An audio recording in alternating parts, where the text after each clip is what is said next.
Welcome back, everybody, to the Fantasy Hockey Hacks podcast, your season-long source for fantasy hockey news, analysis, and fun. Because, Bruce, we don't take ourselves too seriously here on this podcast. Especially me. And with good reason. I think we like to keep it light, but keep things informative as well. So welcome back, Bruce. How you been, buddy? Good. It was a long layoff. This Yes. year it's been the beginning of April to now. It's like, holy crap, it's like 4 months. I don't know, it's when you say it when you're long, but when you sit down, it's like it's not that long. It kind of feels like we were just doing podcasts the other day. Yeah, time goes by. I mean, we all get busy, right? The summer season. And, Tyler and I were both pretty, I should say all Oilers fans, which includes, I think, everyone on this podcast. We were pretty focused on the Edmonton Oilers and their playoff run this past spring. So That was fun. That was a lot of fun, right? It didn't quite end the way we wanted it to, but, man, what a run it was. That was absolutely amazing. Yeah. Glued to the TV every game. Yeah, and that Stanley Cup final, I think it was the most watched Stanley Cup final in like 20 years. It would have been incredible if they could have capped that off with a win in Game 7. Didn't happen. It sure would have been, but Florida found their game again there in Game 7, which sucked. They did. As you know, Tyler and I went to Game 3 of the Stanley Cup final. Saw the pictures. That was awesome. That was unreal. So to go to 2 playoff games this year. My first playoff game was Game 5 against the LA Kings in round 1, and then Game 3 against the Florida Panthers. And we actually ran into Biz and Whit from Spit and Chicklets on the elevator. Oh, nice. Yeah, so we were waiting for the elevator, and those guys were there filming some content. And so I got a picture with Biz, and Tyler got one with Whit, and had a little chat with them. So that was kind of neat.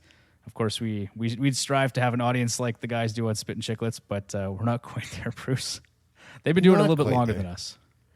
Did Tyler want to take on Biz? And No, there was nothing like that going on. Biz did make a pretty funny comment. I was actually with his name's Dan. He's Tyler's brother-in-law, I guess, basically, and he made the comment. He looked at me and he goes, "Oh, is this your wife?" He goes, "Good for you." So we had a chuckle. It was like, okay, yeah, thanks, Biz. No, it was fun. It was a good spring, good summer. Obviously, I can't believe we're already in August here. I know. And we're just getting rolling into our summer content. But I think we all needed it. Again, it was nice. We took the layoff last summer, and then we just kind of extended it this year, which was good. A little bit of housekeeping, I guess. We should mention that our buddy John Enns has moved on from the podcast, so he will not be joining us this season. Unfortunate, but I think probably not a surprise to you or I, Bruce, given his involvement in the podcast last season. And his schedule too just didn't mesh with the recording times and everything. That was probably the big thing. Oh, yeah, he's got a lot of commitments, right? I mean, between helping his parents out with the farm and his work schedule, and he's getting married actually in October. So again, congrats to John and to Marky, and wish them all the best. Obviously, we'll be at the wedding. Bruce, I'm assuming you're going October 12th, I believe. Yeah, I think so. Probably. Pretty sure I set my RSVP in already. So there you go. Perfect. Okay. And then Tyler's still going to be joining us at some point. And also Ryan and Evan from the Puck Dynasty podcast are going to be pumping out some content for us throughout the season as they did last year. I believe they're going to be recording on Friday nights still and then releasing it on Saturdays. So I don't know when they intend to get started back up again. I have to have that conversation with Ryan, but look for that content again. Also, if you like this podcast, please subscribe and leave a review for us. It really does make a difference in terms of the number of people we reach. And so if we're helping you achieve your fantasy goals, please pass that along. And also something interesting, we use Buzzsprout. That's the platform that we use. And they've introduced something new. I think they're calling it fan mail. So for this season, there's a new feature here. If you look in the description of all of our podcasts, there should be a link there, and that link will allow you to send us a text message. So if you have any questions, whether it's about the upcoming season, you're curious about projections, which Bruce, we've started working on those. My goal is to try and have them live for people to review for September 1st. We haven't been pumping out posts like a lot of these other podcasts have been doing right now, but We've got a lot of content developed, so we're getting down that path. I'd like to have it out for September 1st. But anyway, so projections are coming. But if you have questions, send them in. Send us a text message. It's going to get sent to us through the Buzzsprout platform. And I think that's just a really neat little interactive feature that they've added. So we're looking forward to using that this year. And I guess with that, Bruce, let's move on to tonight's episode number 180, the 2024-2025 NHL schedule, observations and teams to target. So we're going to go through this a couple different ways. We'll start with some general observations about the schedule for the upcoming season. There's just some interesting tidbits here. Some of it's just things that we've noticed. Some of it is from some articles that we came across, and we'll mention the sources there as well. And then we kind of did something a little bit different for this episode. And so after a listener reached out, they're looking for some insights. Someone on Twitter, I can't remember who it was, said, hey, do you have any thoughts on the schedule for the upcoming season? And I kind of went through it. And full disclosure, I used ChatGPT. And Bruce, you and I talked about this. And when it comes to ChatGPT, obviously you want to take everything that goes on with a grain of salt. You want to fact check everything that you can. But the parameters that we used for these top 10 teams to target, we came up with a schedule advantage score for every team in the NHL. And so that's based on light days, total number of back-to-back sets, and the quality of competition from last season. So the light days are weighted at 45%, the back-to-back sets are weighted at 35%, and the quality of competition is weighted at 20%. So we'll get into that later, but basically with ChatGPT's help, Bruce, I went through and did some of the manual calculations. It took me about 5 minutes, maybe longer, for one calculation for one team to figure out the score. Whereas using ChatGPT, it basically spit out all those calculations for me for all 32 teams in a matter of minutes. So that was really helpful, but we'll come through each team in the top 10.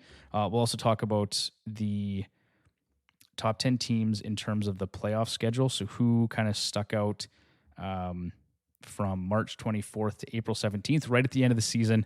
And we'll include all this information as well in links in the description for people to review as well. So, but with that, Bruce, let's roll into some general observations here. So the first one, the St. Louis Blues are in a bit of a strange position for this upcoming season.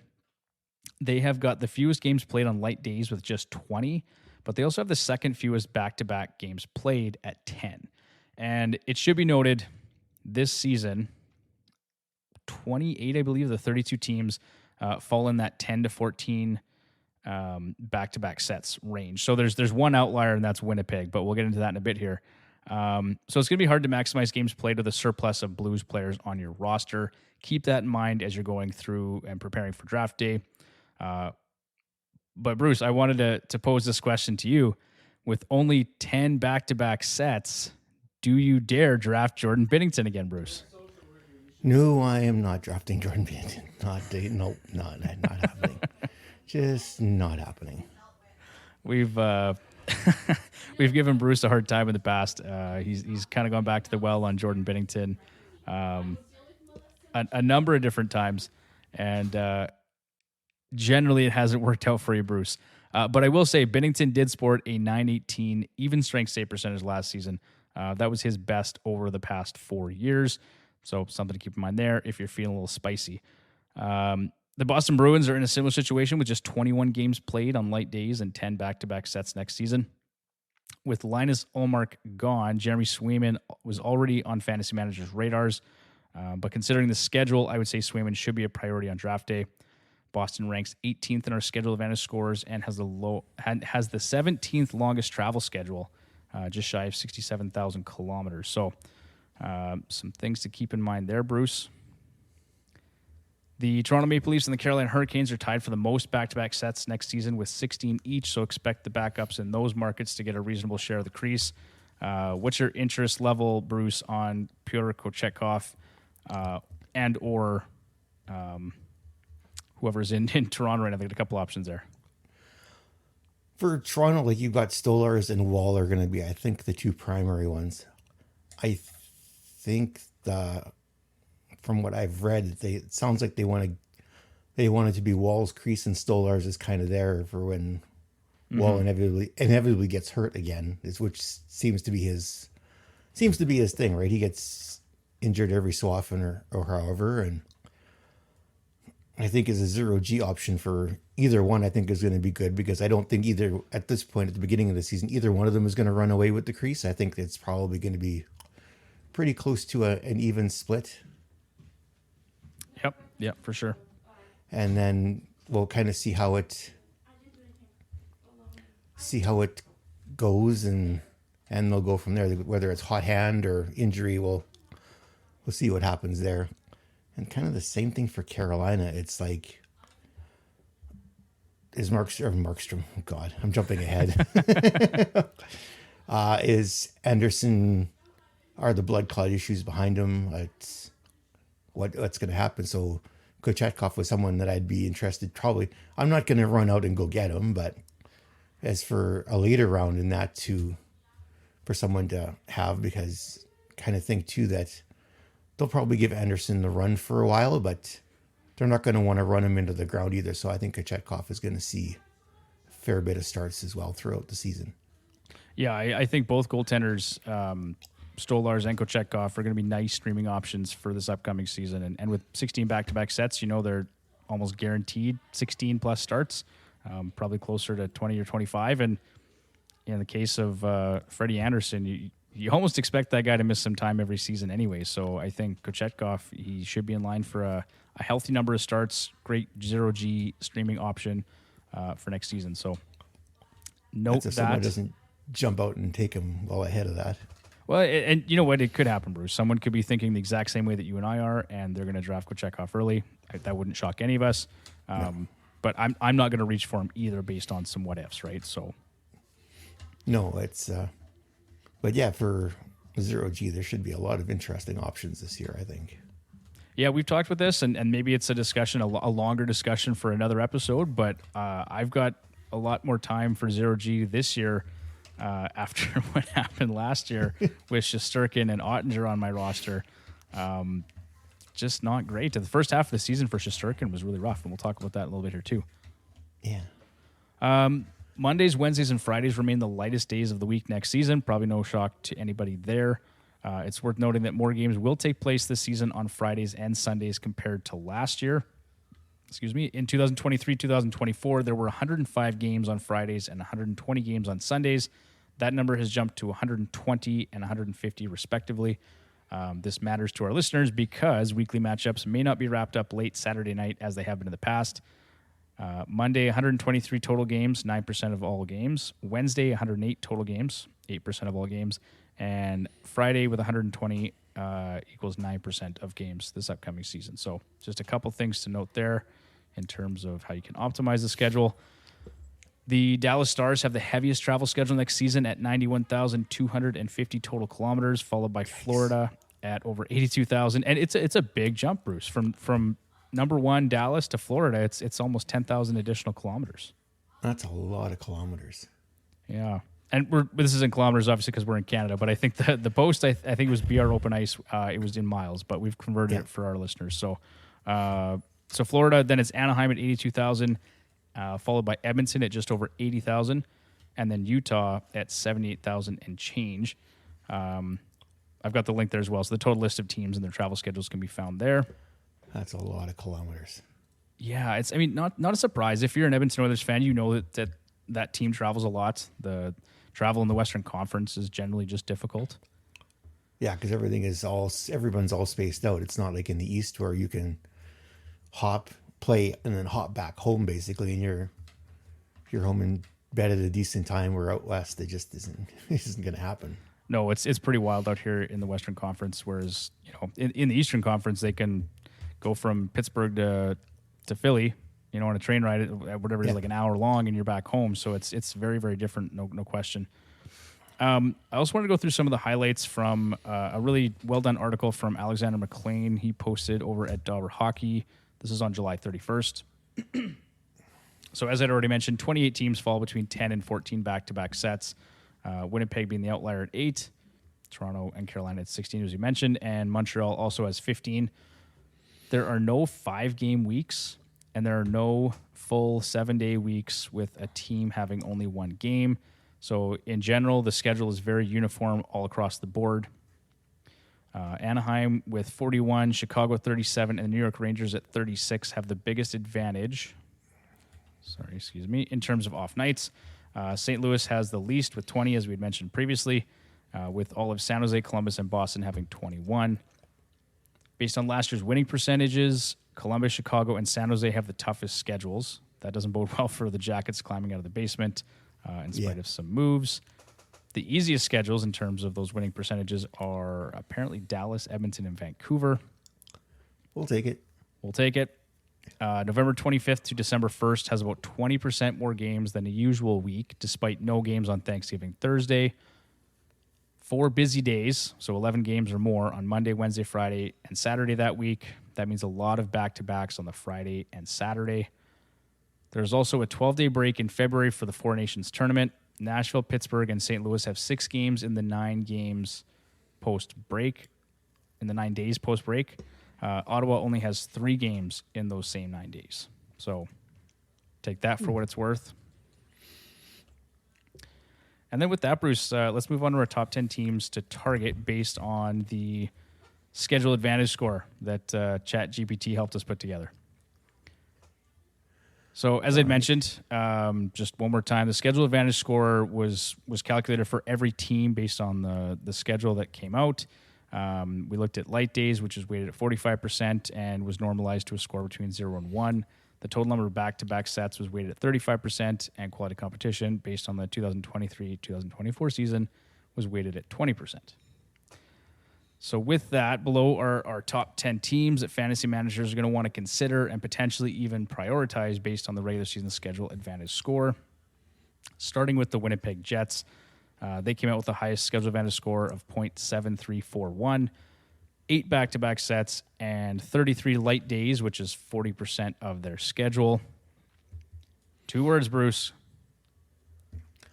Connor Hellebuck. He's gonna see probably a good 60 games this year, and for anyone that wants a consistent starting goaltender for your fantasy team, they talk about Ottinger, they talk about Shesterkin and stuff like that. Hellebuck has been the most consistent year over year when it comes to fantasy. Even when Winnipeg has a bad year, he's still a consistent fantasy performer.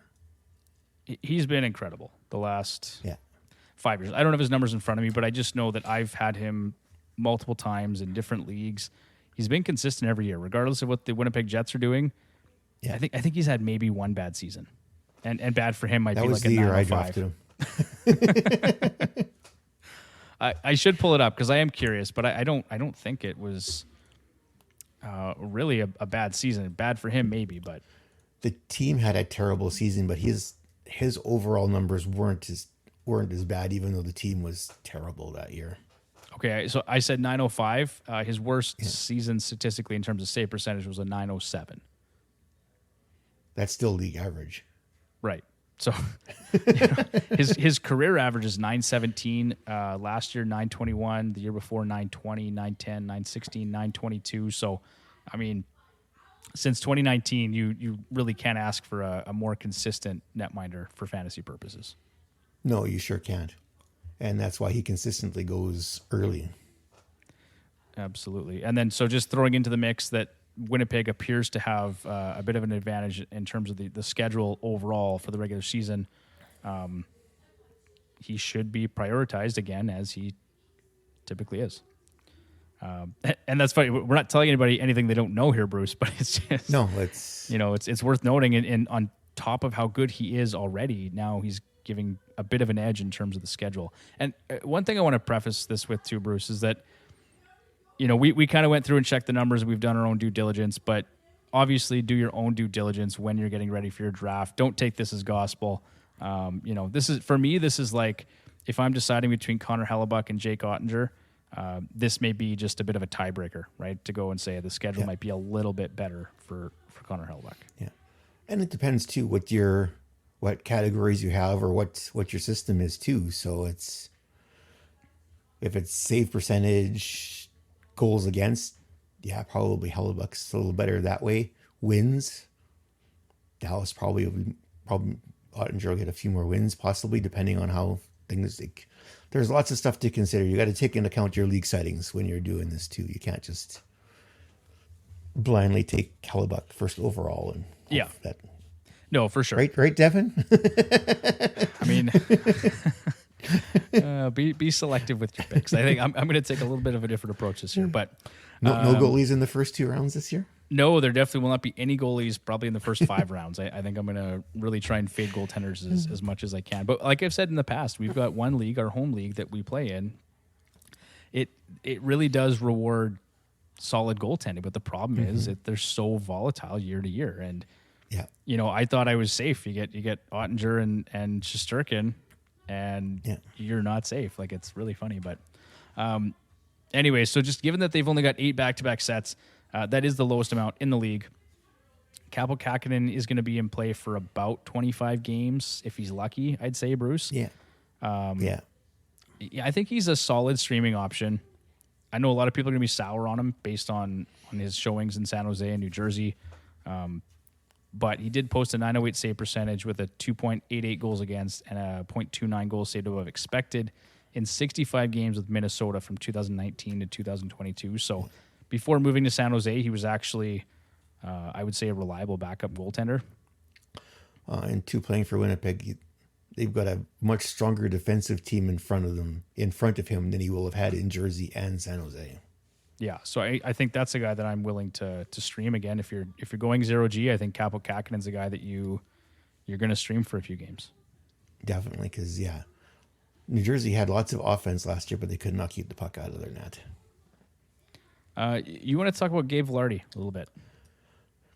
Yeah, so I've been on since we listed him on the breakout list last year, I've been kind of all over Gabriel Vilardi and the hype train, but the biggest knock on him is injury. He just seems to get hurt, but projections have him back on the first line, first power play again, and he showed last year when he was healthy up there, he could produce. So that's someone that's probably going to drop down in drafts because a lot of missed games and that, but that's, especially with the schedule, it's someone to keep an eye on.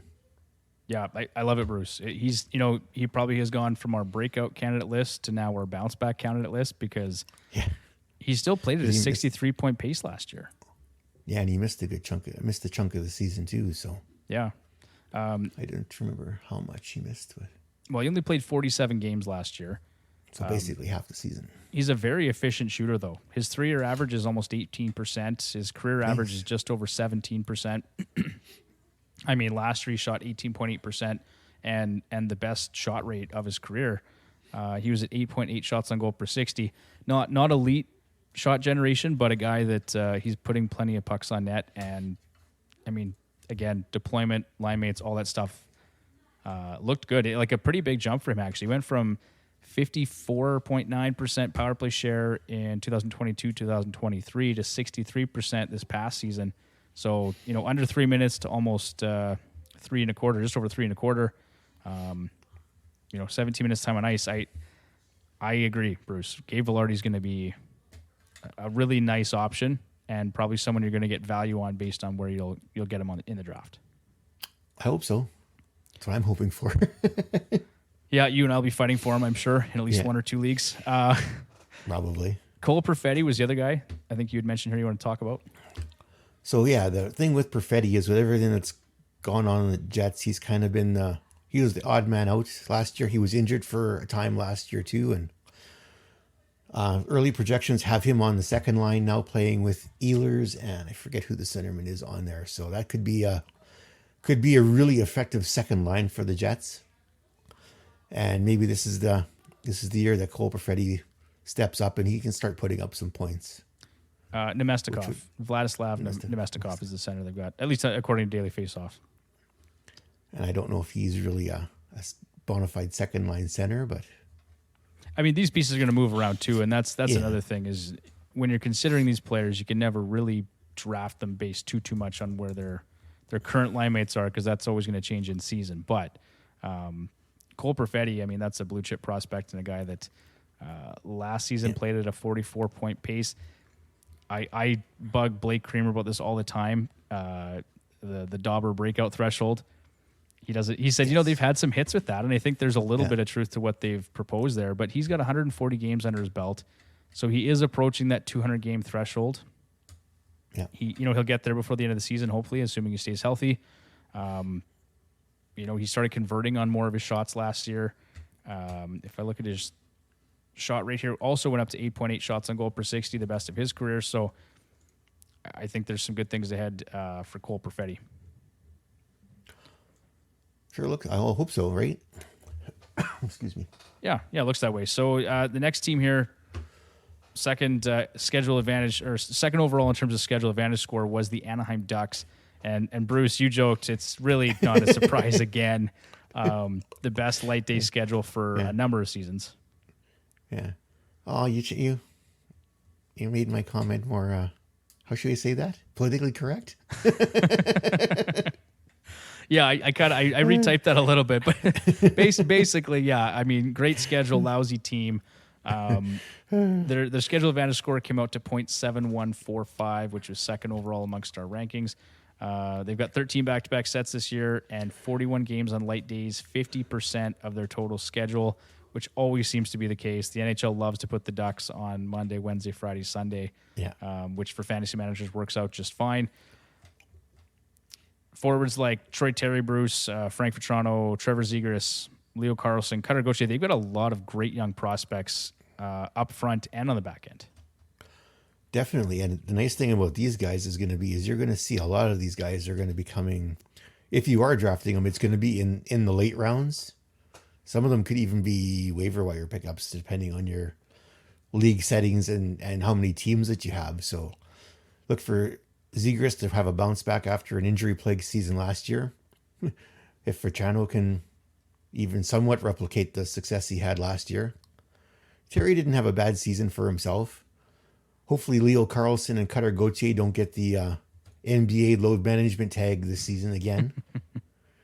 We'll see with that, right? I think Leo Carlson's going to have a bigger season, Bruce. I don't see him getting the load management treatment this year like he did last year.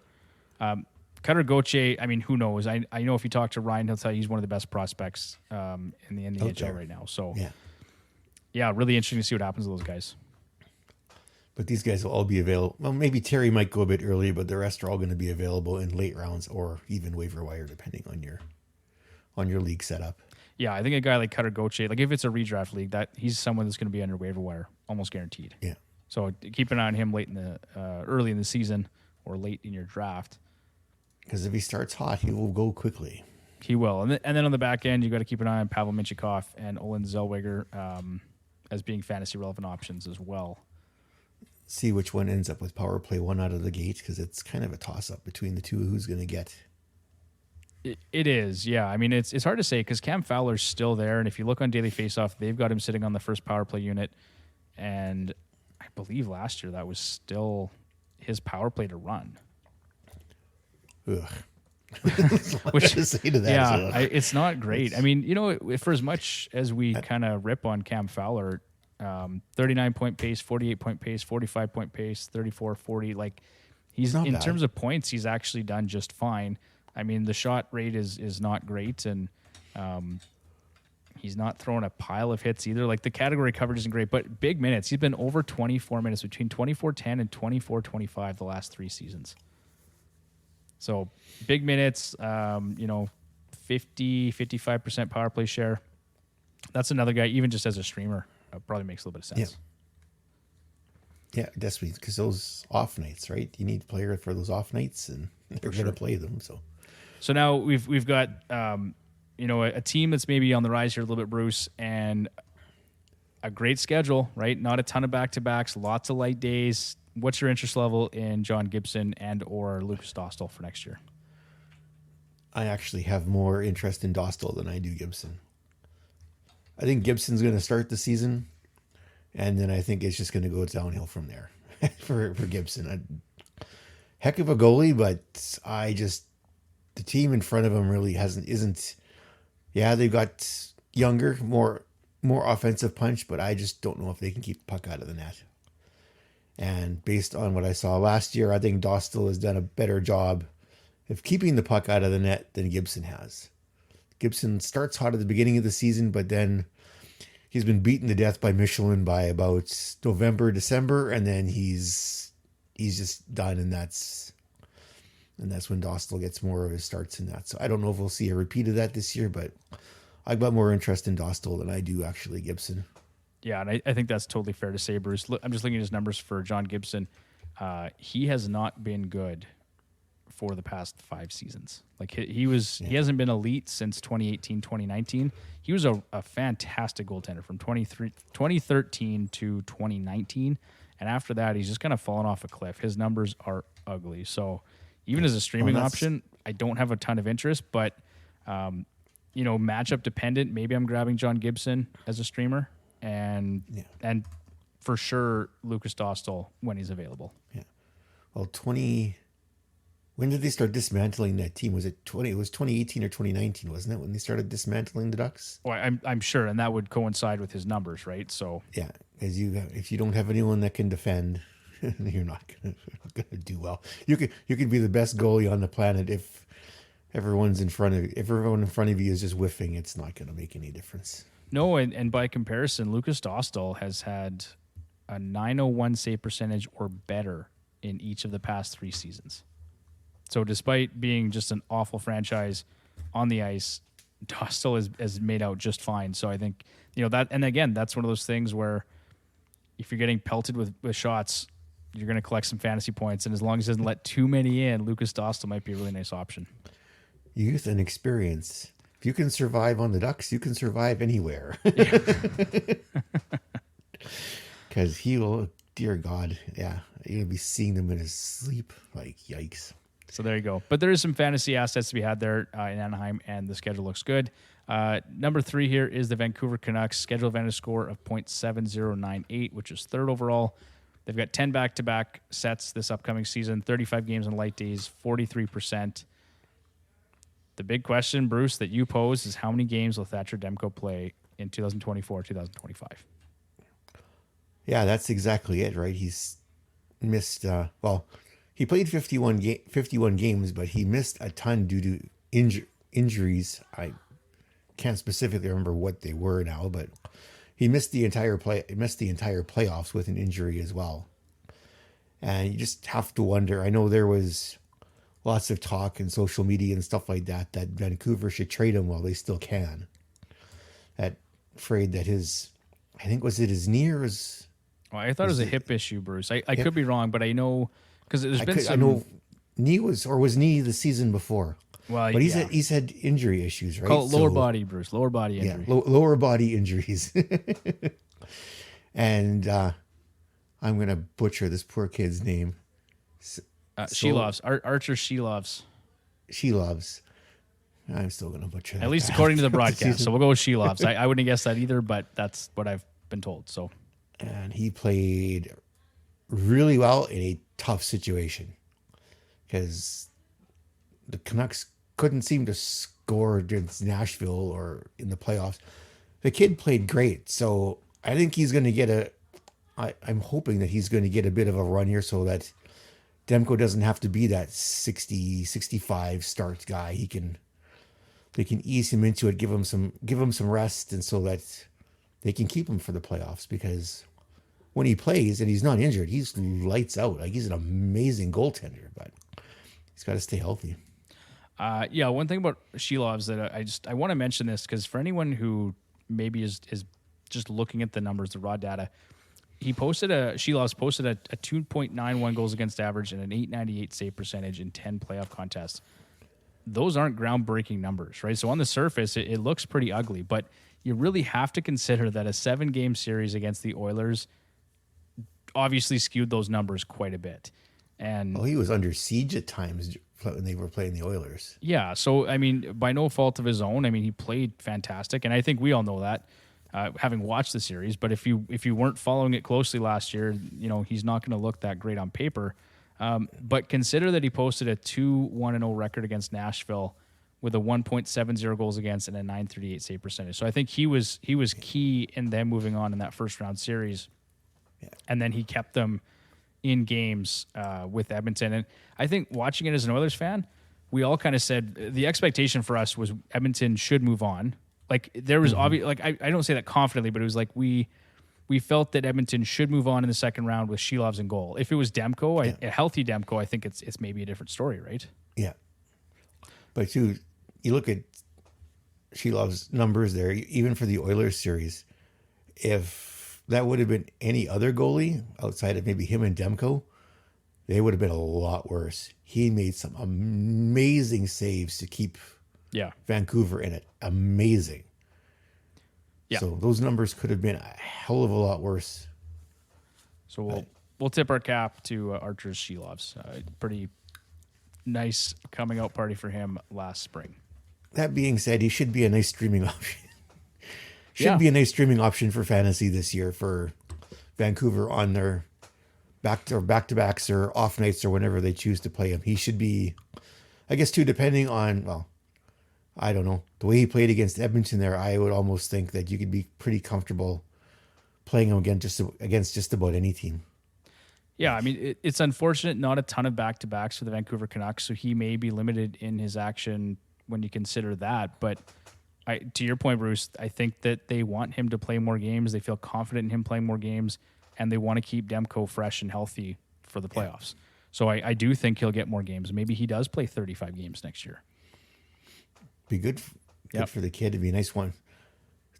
These NHL teams, I think, are learning that you need a good 1-2 punch in net now. You just can't ride one guy for 60, 65, even 70 games and then just have the Zamboni driver play the last part of them. I think they're realizing they need, during the regular season, they need a solid 1-2 punch, but then they need someone to step up in the playoffs. And then if there's an injury or something, they've got someone that can step in that isn't the Zamboni driver.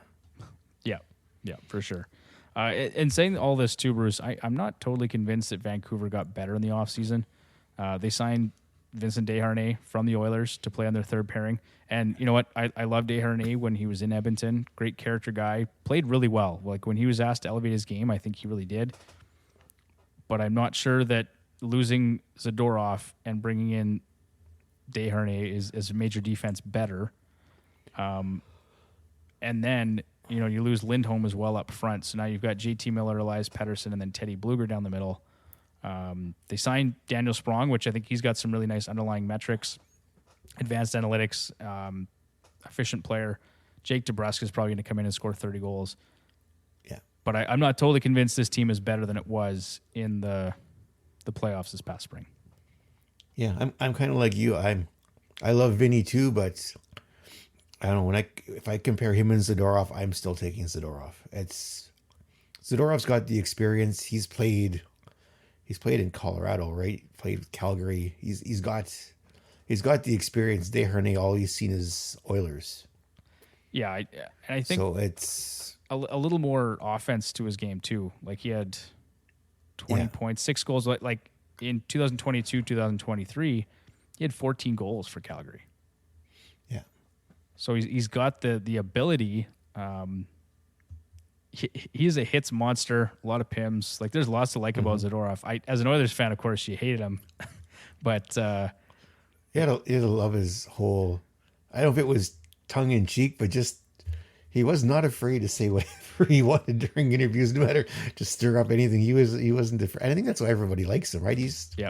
He just talks, right? He's a not character. Trying to be politically correct or anything. He's just, I'm talking, and that's how it's going to be. He's a character guy. There's lots of things to like about his game, and I think he's going to be a great fit in Boston.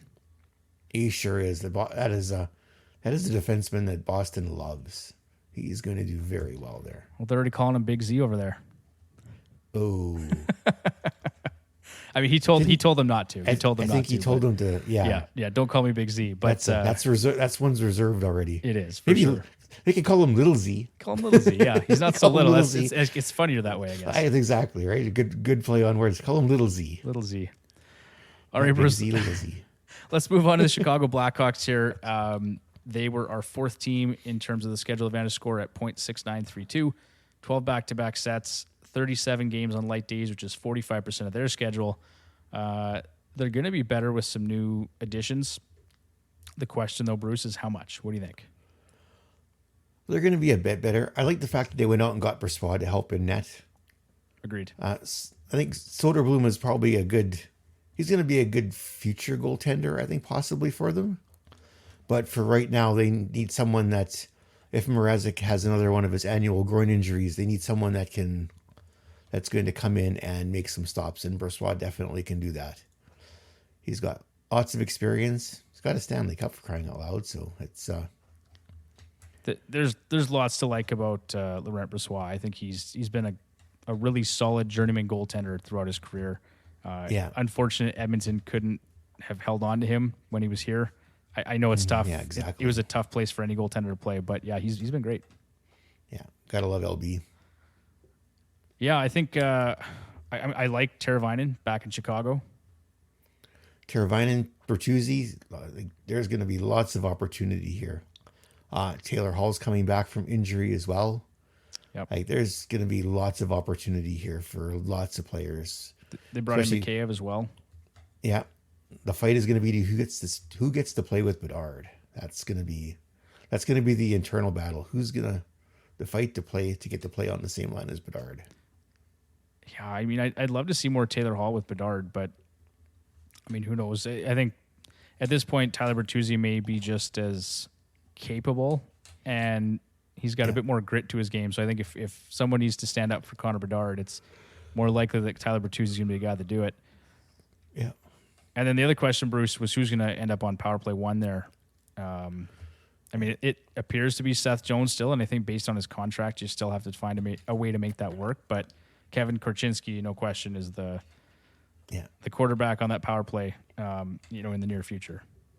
Yeah. Well, as Ian Gooding says, follow the money, right? It's follow the money. Jones is going to get the start, and if he falls flat, Korchinski is right there, though. I don't think they'll have any hesitation to swap him out. All right. The Dallas Stars, who with a .6556 schedule advantage score, came out to fifth in our list. 11 back-to-backs and 32 games on light days, which is 39% of their schedule. As we'd mentioned before, Bruce, longest schedule in the NHL in 2024-2025 at 91,250 kilometers. That could become a fatigue factor towards the end of the regular season. But this team also has the third fewest number of back-to-back sets among all clubs. So take that for what it's worth. But there's a lot to like here, Bruce, in terms of fantasy assets for next season. Oh, I called it fantasy gold. Fantasy gold. Ottinger and net, so he's gonna go high in redraft leagues. They lost Wedgwood here in the offseason, but I think they brought in DeSmith, if I remember correctly. Mm-hmm. He'll be a capable backup, especially with the way that team plays defense in front of him. He's gonna be he's gonna be a good streaming option. God, up front they got Robertson, Hintz, Johnson. These guys are all gonna be flirting with my prediction is they're all gonna be flirting with point per game numbers here by the end of the season. Matt Duchene's going to want to he's going to work hard to repeat what he did last year. And then look who's coming up from the minors. Logan Stankoven, who they brought up last year before the playoffs and couldn't take him out of the lineup. He played that well through the rest of the regular season and through the playoffs. They couldn't take him out of the lineup. He was playing that well. He was an integral part of that team down the stretch into the playoffs. Like Stankoven, Absolutely. Wyatt Johnson, and Jamie Benn. That was a big line for them. Even they against were getting Edmonton. big minutes. Yeah, they were getting big minutes. The Western Conference Final, that was a big line for them. Yeah. Especially since Jason Robertson wasn't really going, right? Offensively, he just wasn't doing as much as they were hoping. I think in the last 2 or 3 games, he really picked up his game offensively, but Robertson struggled. Yeah. Wyatt Johnson is an absolute monster. What a steal. Yeah. There's so much to like about him. He is going to go ridiculously high this year, I think. I wanted to ask you about Jason Robertson, though, Bruce, because I know you're a big Jason Robertson fan.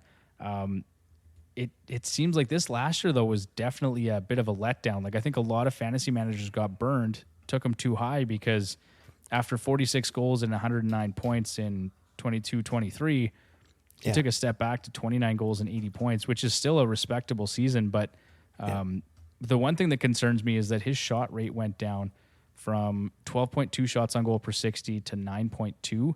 So now I'm looking at his data here and I'm going, well, was that 109-point season an outlier? Or should we expect a bounce back for him in this upcoming season? I don't know if I would call it a bounce back. I don't think he's going to put up 100 and some odd points again. The team is too well balanced for that. The year that he put up 109, they saw he was going and they leaned on him hard. Yeah. And he put up fantastic numbers. The team last year was a lot more balanced. They had 3 lines that could go, and they're going to be the same this year. So my expectations for Robertson are going to be right around where he finished last year.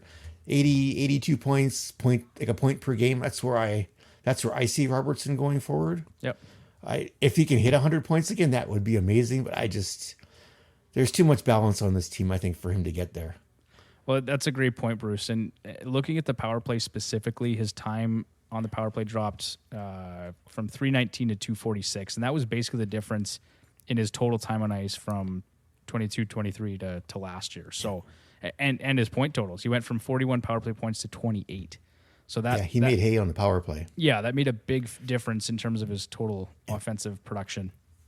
So I think he'll be just fine. But that's probably safe, Bruce, to say is that he's going to be a point per game player for you, maybe with 90-point upside. We haven't done our projections for Jason Robertson yet, but that's probably just without hammering out the numbers. That's probably a safe bet, I'd say. And Stankoven in the late rounds, and Maverick Bork too I think is going to get a shot this year. Yeah, playing in the NHL. So we know Stankoven can play because he played beautifully here last year. Well, interesting to see what Bork can do too, because man, if those guys all start going, look out. Yeah, they're going to be a dangerous club again. This upcoming season. I was just looking at their roster here again, and I mean, they got some older players too. So Tyler Seguin, Jamie Benn, those guys are going to start to, slow down a little bit as they age. But overall, I mean, it's a solid looking roster. They brought in Matt Dumba, Ilya Lyubushkin. They've got Esa Lindell, Brendan Smith, Miro Heiskanen, and Thomas Hart. Like, their defense looks really solid. Yeah, what a steal Harley was, eh? Oh, he's been fantastic. Yeah.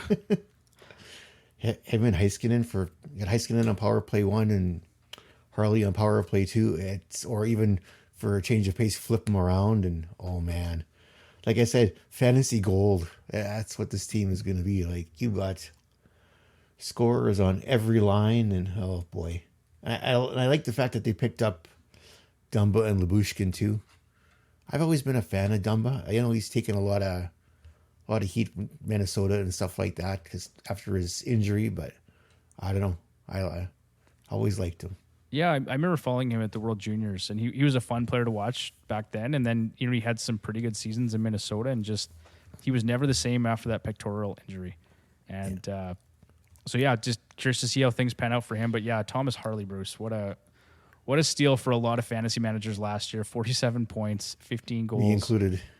I mean, minimal power play time, 27% power play share, a minute 14 per game. Well, the only time he saw power play time basically was when Heiskanen was hurt. That was really the only time he saw it. Yeah. Yeah. So, I mean, this is a guy 22 years old, 6'4", 206 pounds, lots to like, lots of offensive capability. Just about that. Yeah. That's a guy. I'd love to have that 1-2 punch on the back end for sure. For sure. And then I think I'm curious to see what happens with Ottinger and his starts this year. Like, DeSmith is a capable backup, right? So, but not a lot of back-to-backs. So I wonder if we see, 55 or 60 starts for Ottinger, or if it's tapered down a little bit because of DeSmith, and you want to keep him healthy for the playoffs. Yeah, I would try to keep Ottinger under. 60 starts would be the max. I would want to put him out there. Even probably a little bit less.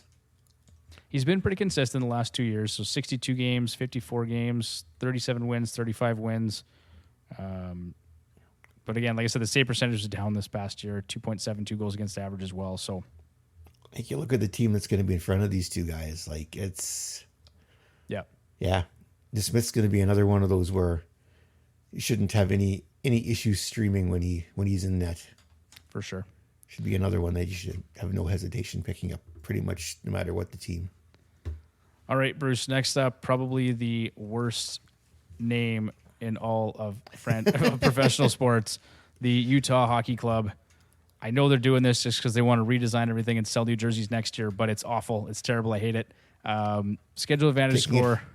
Taking it from the soccer world. Yeah, just a brutal thing to do. But anyway, schedule advantage score came out sixth at 0.646. They have 12 back-to-back sets for the upcoming season and 33 games on light days, which is 40% of their schedule. Fifth longest travel schedule next season at 78,375 kilometers. Yikes. Bruce, new name, new city, new barn, different results. I sure hope so. I really do. Like obviously the biggest offseason move was the actual move from Arizona to Utah. The second biggest move was they went out and got Mikhail Sergachev from Tampa Bay. When I read that, I'm like, holy crap! Like, I didn't think Sergachev would, but two, they just re-upped Hedman, so Hedman's going to be around for a while yet, and Tampa Bay isn't the team they used to be either. So they're not. So a new adventure for Sergachev, where he's basically going to be the number one defenseman there. Like it's, I think, pretty much based on contract and everything else. And I don't. That was a big stunner for me. So yeah, I really, Bruce, felt like the Lightning were going to try and find a way to keep Mikhail Sergachev. Like I thought that was the guy of the future. He's still only 26 years old.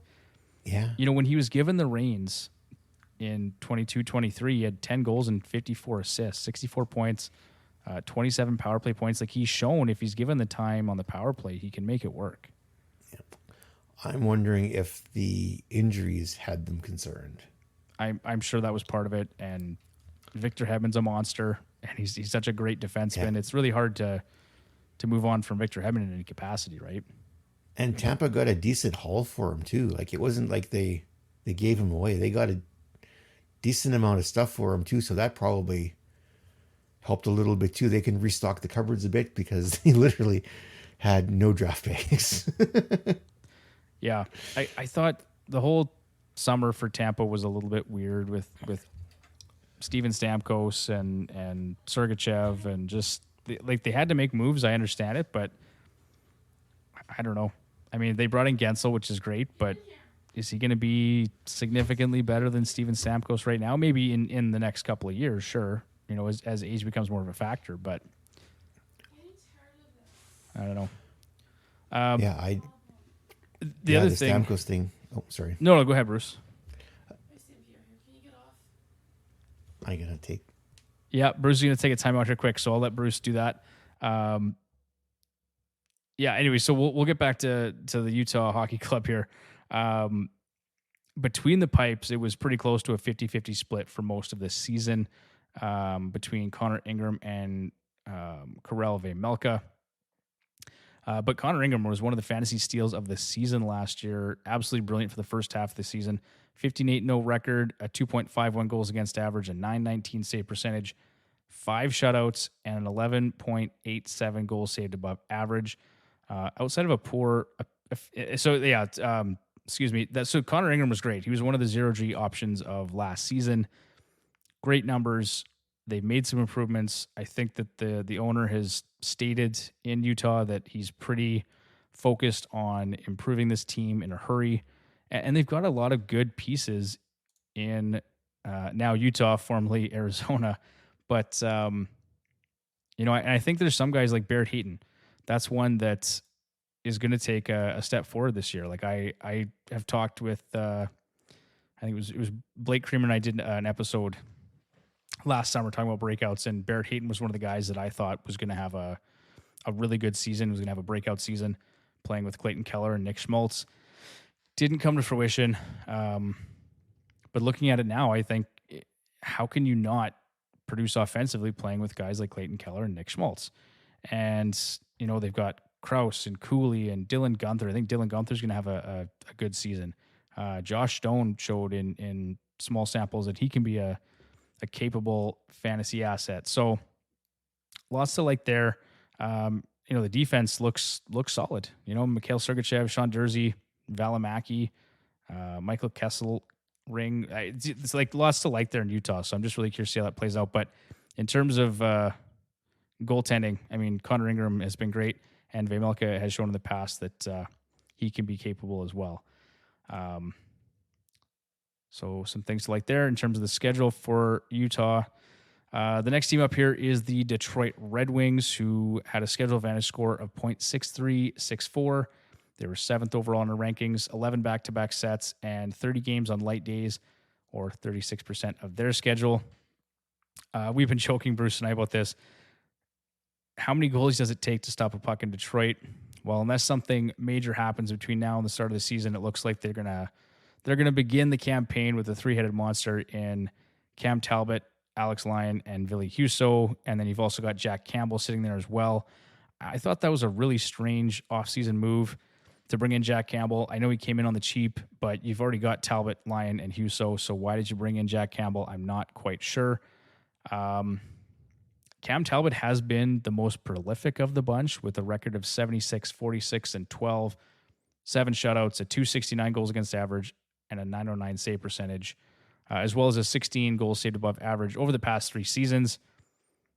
Saying that, he has now found himself on a much shakier team in Detroit. So I would temper expectations there, but my expectation is Cam Talbot is the guy that starts in the crease, and Alex Lyon will likely back him up. Now, Alex Lyon's been solid as well, so that's another guy that we can expect to see a number of starts for the Detroit Red Wings next year. Moving along here, as I've lost Bruce for the time being, we've got the New York Rangers schedule advantage score of .6358. That was 8th overall in our rankings. 14 back-to-back sets kind of puts them on the higher end of that range for the upcoming season. 36 games on light days. That's 44% of their schedule. Excuse me. Third most games played on light days. 4th fewest kilometers traveled this upcoming season. As I had mentioned before, it's a small range for back-to-back sets. Most teams between 10 and 14. The Rangers do fall on the heavier side. Shesterkin struggled a bit through the first half of last season, which I had alluded to earlier, particularly in the second quarter. And that opened the door for Jonathan Quick, who ran with the opportunity to the tune of a 6-0-1 record, a 1.99 goals against average, and a 931 save percentage. And that was just in 8 starts to the first quarter of the year. But it's totally possible that we see another 25 to 30 starts from Quick, assuming his body can manage that. But I think he's shown that he still has some game left, and if Shesterkin struggles, he's going to be there to pick up some starts. And with 14 back-to-back sets, he's going to get at least that many. So maybe you see 20 starts for Jonathan Quick. Maybe it's 25 on the outside chance, but something to keep in mind. And then we also want to talk quickly about, how high is the ceiling for Alex Lafreniere, former first overall pick. He broke out last season to the tune of 57 points, along with a significant jump in ice time, up to 17-16 from 15-13 the year prior. A spot in the top 6 is all but guaranteed, and the challenge for him, though, is going to be time on power play 1. It's going to be a little bit difficult to come by. There were some encouraging signs, though, under the hood, particularly his offensive zone starts, which was at up to 73%, and his shots on goal per 60, which was a career high at 9.2. So lots to like about Lafreniere, and that's a guy that I'm interested in redraft leagues for sure. Next up is the Colorado Avalanche schedule advantage score of .6336, which was 9th. They've got 12 back-to-back sets and 32 games on light days. That's 39% of their schedule. 6th most games on light days, actually. 4th fewest kilometers traveled next season. Looking specifically at the end of the season schedule rankings, the Colorado Avalanche came out with the 6th worst schedule advantage score between March 24th and April 17th. That score is likely influenced by the fact that Colorado plays only 11 games total, 0 games over the last 4 days of the regular season, and they have a very strong quality of opponent. Of the 11 games they play, they face LA twice, St. Louis twice, the Vegas Golden Knights, and the Vancouver Canucks. So, outside of the big boys in Colorado, you may want to look at making some changes before your trade deadline if you're holding some of those fringe fantasy assets in Colorado. And then the last team here is the New Jersey Devils with a schedule advantage score of .6260. 10th overall in our rankings, back-to-back sets. They've got 12 of those. Light days, they play 31 games, 38% of their schedule. The 7th most games played on light days. 11th fewest kilometers traveled next season. There is plenty of fantasy intrigue on the New Jersey Devils, which I'm sure is not a surprise to anyone. Not the least of which is their new netminder, Jacob Markstrom.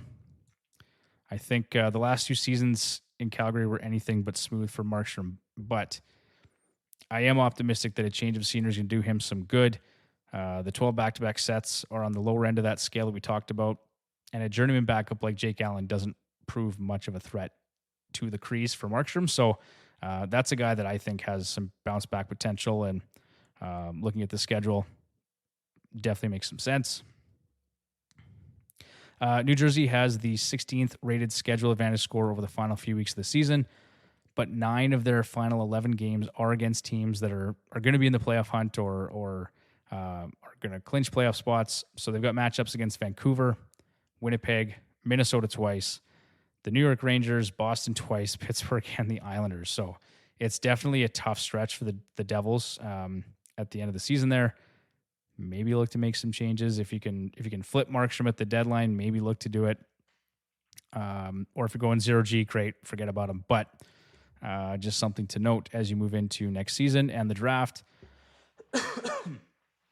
and that's going to mostly do it for tonight. If you want to view the complete schedule advantage score rankings for all 32 teams, I'm going to provide the description in the or the link in the description for the episode. That Google Sheet also includes the top 10 teams by schedule score advantage at the end of the season, so March 24th to April 17th. Teams that show, and one last thing, teams that show up in the top 10 of our overall season ranking and end of season ranking include the Anaheim Ducks, the Dallas Stars, the New York Rangers, and the Vegas Golden Knights, who are actually 11th in the regular season, but 10th overall in the final stretch of the year. So once again, Anaheim, Dallas, New York, and Vegas, they show up in the regular season and end of season top 10 rankings. So just something to note there. And that's going to do it for tonight. Just over an hour here. So if you've stuck with us this long, thank you very much. Unfortunate that we lost Bruce here for the last part of the episode. That's okay. Things happen. But we're going to see him next week as we move into, I believe, our breakout candidates for next season. So if you're not already subscribed to the podcast, make sure you do, as that episode will likely drop next Tuesday or Wednesday. And we're back. We're back with weekly content. So we're going to do some stuff here for the remainder of the summer, heading into the draft season and regular season. We're going to have some fun stuff, sleepers, breakouts. We'll do some top targets from each division. We're going to do some projection stuff. So thank you for listening. That's it for this week.